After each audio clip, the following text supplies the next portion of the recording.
नमस्कार मित्रांनो, नर्सिंग एक ईश्वर सेवा मी आरोग्यदेते चॅनलमध्ये मी अक्षय तुम्हा सर्वांचं मनापासून स्वागत करते.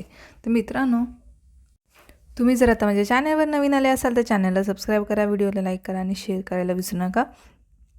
तर आजच्या व्हिडिओमध्ये आपण बघणार आहोत परिचर्यामध्ये अभिवृत्तीचे महत्त्व कोणते आहे. तर रुग्णालयात समाजात परिचर्या करत असताना सर्व प्रकारची अभिवृत्ती असणारे रुग्ण, नातेवाईक आपल्याला हाताळावे लागतात. रुग्णालयातील डॉक्टरांविषयी, परिचारिकेविषयी पूर्वग्रह दूषित अभिवृत्ती त्यांच्यात दिसतात. म्हणजे काय तर रुग्णालयात समाजात परिचर्या जेव्हा आपण करतो तर सर्व प्रकारची अभिवृत्ती असणारे रुग्ण भेटतात आपल्याला, नातेवाईक असतात किंवा आपल्याला त्या लोकांना हाताळावं लागतं किंवा त्यांच्याशी आपला संवाद होतो, कॉन्टॅक्ट होतो.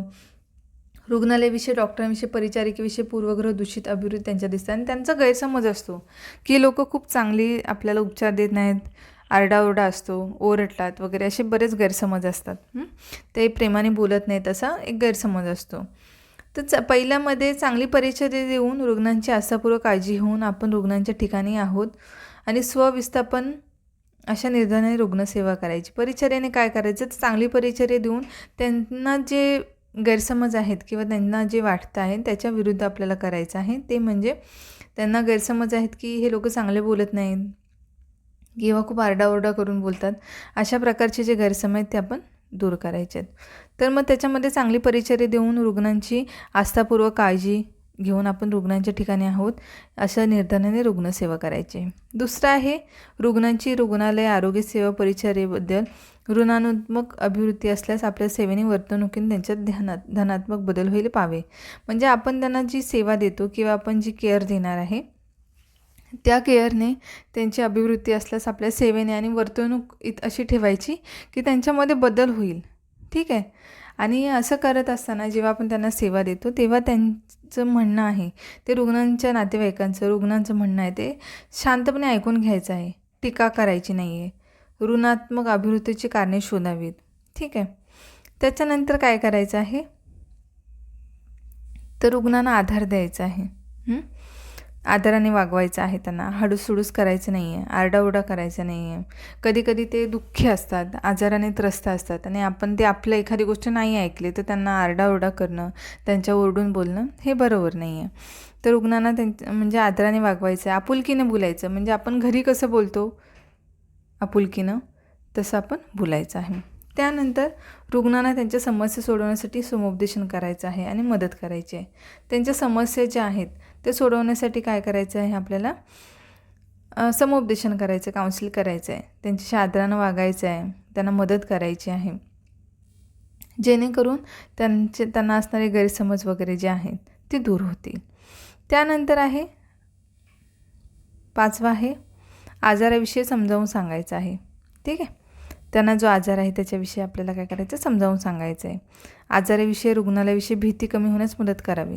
म्हणजे त्यांना जो आजार आहे त्याच्याविषयी समजावून सांगायचं आहे.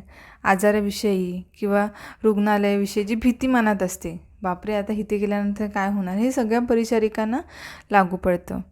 रुग्णांना तिथे हॉस्पिटलमध्ये, कारण ते ऑलरेडी कधीकधी काही कंडिशनमध्ये असतात. आपण नॉर्मली गेल्यावर ते चालते बोलते असतो तर गोष्ट वेगळी असते, पण जेव्हा आजारी असतो तेव्हा सगळ्याच माणसांना, अगदी ह्युमनला प्रेमाने आपल्याशी कोण वागेल एवढी साधी अपेक्षा असेल आणि आपल्यावरती चांगले उपचार झाले पाहिजेत, अगदी रुग्णांना आणि त्यांच्या नातेवाईकांना. तर रुग्णालयाविषयी भीती कमी होण्यास मदत करायची आहे. रुग्णांचं धनात्मक अभिवृत्तीमुळे आजार लवकर बरा होण्यास मदत होईल. ठीक आहे. त्याच्यानंतर 6वा आहे आपली व्यक्तिगत आणि व्यावसायिक अभिवृत्ती वृद्धिंगत करण्यासाठी स्वतःच्या व्यवसायावी अहंभाव बाळगावा, स्वतःला कमी लिखू नये.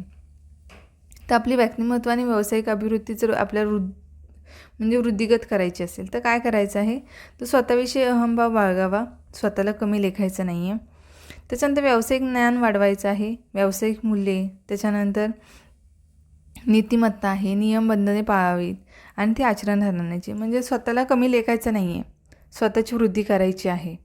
त्याच्यानंतर व्यावसायिक ज्ञान वाढवायचं आहे, व्यावसायिक मूल्यांचा, नीतिमत्तांचं बंधनं असतात, जी नियम आहेत ते पाळायचे आहेत, ते आचरणात आणायचे आहेत, म्हणजे आपल्याकडनं चांगली सेवा दिली जाणार.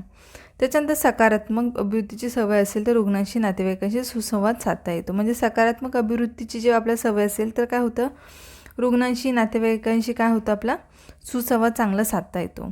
आरोग्य शिक्षण प्रासंगिक व नियोजनपूर्वक देण्याची सवय आवश्यक असल्यामुळे ती रुग्णांशी सहानुभूतीपूर्वक वागेल. संभाषण कौशल्य असेल तर रुग्णांना समजावून घेईल. सकारात्मक अभिवृत्तीची सवय असेल तर रुग्णांशी नातेवाईकाशी सुसंवाद साधता येतो.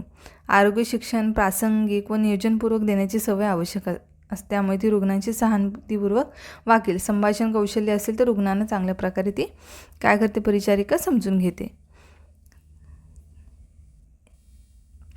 तर अशा प्रकारे परिचर्येचे अभिवृत्तीचे महत्त्व आहे. समजलं? चांगली परिचर्या देऊन रुग्णांची आस्थापूर्वक काळजी घेऊन स्वतः रुग्णांच्या ठिकाणी आहोत असं स्वविस्थापन करायचं आहे. ठीक आहे. आणि आजाराविषयी समजावून सांगायचं आहे. त्याच्यानंतर आपली व्यक्तिगत व व्यावसायिक अभिवृत्ती होण्यासाठी म्हणजे वृद्धिंगत होण्यासाठी स्वतःला ग्रो करायचं आहे. नित्यमूल्यांचा म्हणजे जो आहे ती बंधनं पाळायची आहेत. सकारात्मक अभिवृत्तीची सवय लावायची आहे. रुग्णांशी नातेवाईकाशी सुसंवाद चांगल्या पद्धतीने म्हणजे साधायचा आहे. आरोग्य शिक्षण प्रासंगिक व नियोजनपूर्वक देण्याची सवय आवश्यक, त्यामुळे ती रुग्णांची सहानुभूतीपूर्वक वागेल. त्याच्यानंतर तिसरं आहे, रुग्णांना आरोग्य शिक्षण देण्यापूर्वी तिला स्वच्छतेची नीटनेटके राहण्याची सवय पाहिजे. पण जेव्हा आपण रुग्णाला आरोग्य शिक्षण देतो तेव्हा स्वतः परिचारिकेला आहे ते स्वच्छ आणि नीटनेटकं राहायला पाहिजे. तरच ती रुग्णांना चांगल्या सवयीचे महत्त्व पटवून देईल. आणि जे रुग्ण आहेत त्यांनाही त्याला परिचारिका एकदम गचा आहे, केस विस्कटलेले आहेत, झोपेतच आहे, कपडे मलकटलेले आहेत आणि ती स्वच्छतेविषयी आरोग्य शिक्षण देते. तुम्ही अशा जर कंडिशनमध्ये असाल आणि रुग्णांना देणार तर ते म्हणते स्वतः एवढी घाणेरडी आहे, आम्हाला कसं सांगते ही. ठीक आहे, असा प्रकार होतो. त्याच्यानंतर परिचारिकेने लक्षपूर्वक ऐकण्याचा आणि समुपदेशन देण्याचे कौशल्य, निरीक्षण करणे, संवाद कौशल्य, कृती कौशल्य आत्मसात केली पाहिजे. परिचारिकेने काय करायचं आहे, तर रुग्णांना आरोग्य शिक्षण देण्यापूर्वी तिला स्वच्छतेची नीटनेटके राहण्याची सवय पाहिजेच, तरच ती रुग्णांना चांगल्या सवयीचे महत्त्व पटवून देईल. परिचारिकेने लक्षपूर्वक ऐकण्याचे, समुपदेशन देण्याचे कौशल्य, निरीक्षण करणे, संवाद कौशल्य, कृती कौशल्य आत्मसात केली पाहिजेत. त्याच्यानंतर चौथा आहे, कोणतीही कृती करताना तिने कौशल्य संपादन करण्याची सवय लावून घेणे आवश्यक. म्हणजे कोणतीही कृती जेव्हा ती करणार तर तिने काय कौशल्य ते संपादन करण्याची सवय लावून घेण्याची जी गरज आहे ती खूप आवश्यक आहे. एकदा ते कौशल्य प्राप्त झाले तर तिची शारीरिक व मानसिक शक्तीची बचत होते. तिने कोणतीही कृती करण्यासाठी त्याविषयी तिला माहिती असणं गरजेचं आहे. माहिती नसताना जर ती काही करायला गेली तर अडचणीच येणार. एखादी गोष्ट तुम्हाला माहिती नाही आहे. आता जनरली तुम्हाला उदाहरण देते, तुम्ही कॅथेटरायझेशन करायचं आहे, तुम्हाला माहीत नाही एखाद्या फिमेलला किंवा मेलला कॅथेटरायझेशन करायचं आहे, कधी केलं नाही आणि करायला गेलं तर तुम्हाला रुग्णाला पण त्रास होणार आणि तुम्हालाही त्रास होणार, कारण तुम्हाला माहीत नाही आहे. पण ते आत्मसात करून गेल्यावरती त्याचे फायदे होतात. मग त्याच्याने काय होतं, तिची शारीरिक आणि मानसिक शक्तीची बचत होते.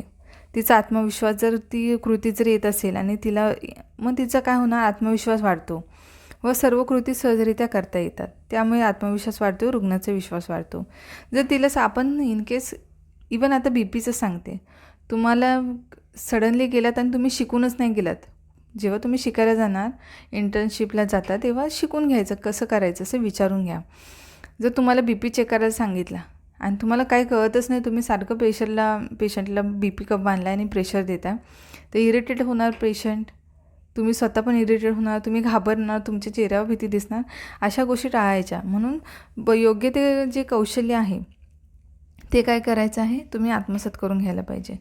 त्यामुळे काय होतं, तुमचं स्वतःचं तुम्हाला जी गोष्ट आपल्याला, इवन मला, तुम्हाला, सगळ्यांना, आपण ह्युमन आहोत, जी गोष्टी येत असेल तर आपण ती कॉन्फिडेंटली करू शकतो. आपला आत्मविश्वास वाढतो. जी नाही येते त्याच्याने आपण काय करू शकतो का, आपला आत्मविश्वास खच्चीकरण होतो स्वतःचाही, आणि आपल्या चेहऱ्यावर दिसणार आणि आपल्याकडनं चुका व्हायला लागतात. मग जर आपल्याला एखादी गोष्ट येत नाही तर ही करू का ते करू, कसं करू, असं पण कन्फ्युजनमध्ये असला आणि रुग्णावरती आपण जर ते उपचार करायला गेलो तर मग काय होईल, रुग्णही घाबरणार, आपली तक्रार करणार, त्यांचा विश्वास आपल्यावरती नसणार आहे.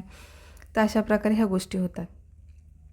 म्हणून काय करायचं आहे, कौशल्य संपादन करायचं आहे. म्हणजे ते कौशल्य संपादन करण्याची सवय लावायची आहे. म्हणजे एखादी नाही येते, बऱ्याचदा असं होतं, आता ते ओरडतील का, म्हणजे आपण जेव्हा सिनियर असतात किंवा तिथल्या परिचारिका असतात सिनियर, एखादी गोष्ट आपण करायला गेलो आणि मला नाही आली तर, किंवा आपल्या इगोमध्ये येतो, अशा गोष्टी ह्या मेडिकल फील्डमध्ये टाळणं गरजेचं आहे. कारण त्या इगोसाठी किंवा आपल्याला ओरडा मिळेल या गोष्टीसाठी आपण रुग्णांचं नुकसान करू शकत नाही. ही गोष्ट नेहमी लक्षात ठेवायची आहे.